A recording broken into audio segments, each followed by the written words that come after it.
والد صاحب کیا کام کرتے تھے، ان کا یہ بچوں کو بٹھا کے بیت بازی کرانا، تو ان کا اپنا جو تعلیمی ذوق تھا، پڑھائی کا ذوق تھا، وہ کیا تھا، والدہ کا کیا رجحان تھا، یہ ذرا اس کے اوپر بھی بتائیے۔ دیکھیے میرے والد صاحب جو ہیں وہ انہوں نے پاکستان میں تو کوئی جاب نہیں کی، بلکہ وہ جاب کرتے تھے انڈیا میں، گورکھپور میں، اور وہ ریلوے سے منسلک تھے،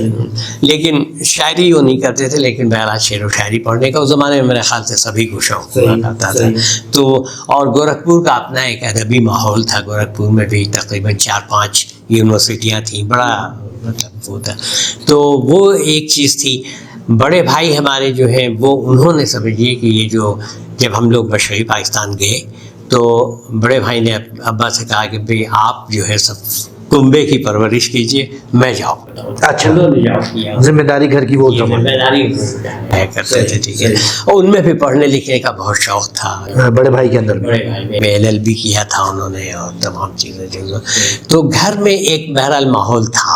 اور ہر گھر میں ہوا کرتا تھا۔ میں آپ کو بتاؤں، تقریباً آپ جب اپنے محلے میں نکلتے تھے تو وہاں جس سے بھی بات کیجیے وہ ایک شستہ زبان ہوا کرتی تھی، شائستگی ہوا کرتی تھی، اور محلے کا ایک بچہ جو ہے نا ہر گھر کا بچہ ہوتا ہے۔ صحیح، یہ تو سر 80s تک رہا، پھر اس کے بعد ہی ہے نا، یعنی اس بچے کو کوئی بگڑنے نہیں دیتا تھا، اور ہمارا حال یہ تھا کہ اگر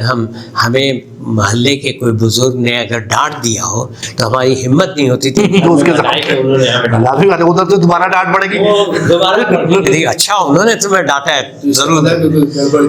والدہ کا کیا رویہ تھا اس والدہ جو ہے نہیں، والدہ کا شاعری سے کوئی تعلق نہیں تھا، بلکہ لیکن وہ انکریج کرتی تھی، گھریلو تعلیم تھی ان کی، تو ان کو زیادہ اس کا وہ شوق نہیں تھا اپنا۔ لیکن یہ ہے کہ ظاہر ہے انہوں نے کبھی میرے والدین نے کبھی کوئی ایسی رکاوٹ نہیں ڈالی کہ جی شاعری مت کرو، یہ کرو، نہیں، وہ بس کہتے تھے بیٹھی۔ بھابھی آپ کے شعر کہنے کو کتنا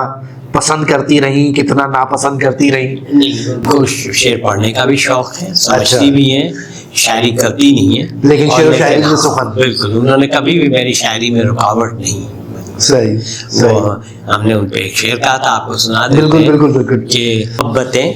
کہ جو بٹ کر بھی لازوال رہیں، محبتیں کہ جو بٹ کر بھی لازوال رہیں، رفاقتوں کے سفر میں تیرا کمال رہیں، ہے نا، کہ آپ شاید آپ کی شادی ہوتی ہے، آپ کی محبتیں تقسیم ہو جاتی ہیں بچوں میں، ہے نا، لیکن رہتی لازوال، اور اس میں سارا کمال جو ہے